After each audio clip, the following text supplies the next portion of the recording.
श्री स्वामी समर्थ. जय जय स्वामी समर्थ. मित्रांनो, प्रत्येकाच्या घरात दररोज नित्य नियमाने माता तुळशीची पूजा केली जाते.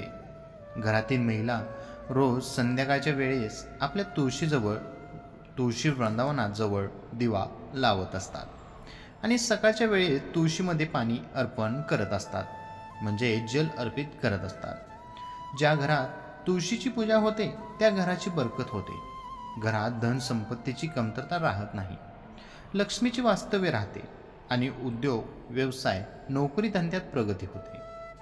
ज्या घरासमोर तुळशीचं रोपटं असतं त्या घरामध्ये नकारात्मक ऊर्जा प्रवेश करू शकत नाही. तसेच त्या घरातील सर्व वास्तुदोष दूर होतात. तुळशी असे अनेक औषधी गुणधर्म आहेत की ज्यामुळे आधुनिक विज्ञानाने सुद्धा तुळशीचे महत्त्व मान्य केलेलं आहे. तुळशीला धार्मिक, सांस्कृतिक महत्त्व आहे, तेवढेच वैज्ञानिक, शास्त्रीय दृष्ट्या आणि आरोग्याच्या दृष्टीनेही तुळस अत्यंत लाभदायक मानली गेली आहे.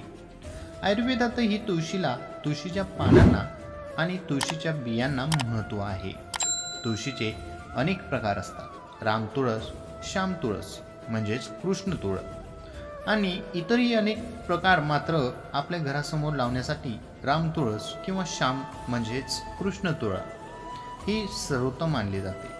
तुळशीचे पूजन जरी अत्यंत महत्त्वाचं असलं तरी सुद्धा अशा 3 महिला आहेत की ज्यांनी चुकूनही माता तुळशीची पूजा करू नये. अशा महिलांनी एकदा तुळशीची पूजा केली तर त्यांना पाप लागू शकतं. ज्या महिलांचा मासिक धर्म सुरू असतो त्या महिलांनी तुळशीची पूजा करू नये. अगदी महाभारत काळापासून एक प्रथा आणि परंपरा आपल्याकडे चालत आलेली आहे. त्यानुसार मासिक धर्माच्या वेळी स्त्रियांची राहण्याची वेगळी व्यवस्था केली जाते. स्त्रियांना कोणत्याही स्वरूपाच्या धार्मिक कार्यात समाविष्ट केले जात नाही. धार्मिक कार्य किंवा पूजापाठ किंवा देवपूजा त्यांना करता येत नाही. मासिक धर्म सुरू असताना तुळशीची चुकूनही पूजा करू नये, कारण अशा प्रकारे केलेली पूजा ही अमान्य तर होतेच, या उलट त्या महिलांना माता तुळशीच्या क्रोधास सामोरे जावे लागते आणि त्या महापापाच्या भागीदार बनू शकतात. अनेक स्त्रियांना ही सवय असते की ज्या ठिकाणी तुळशी वृंदावन असतं त्या ठिकाणी त्या स्वतःचे केस विंचरतात किंवा त्या ठिकाणी धुतलेले कपडे वाळत घालतात.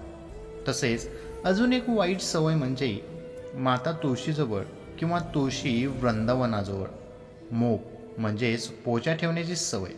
या सवयी अत्यंत वाईट आहेत.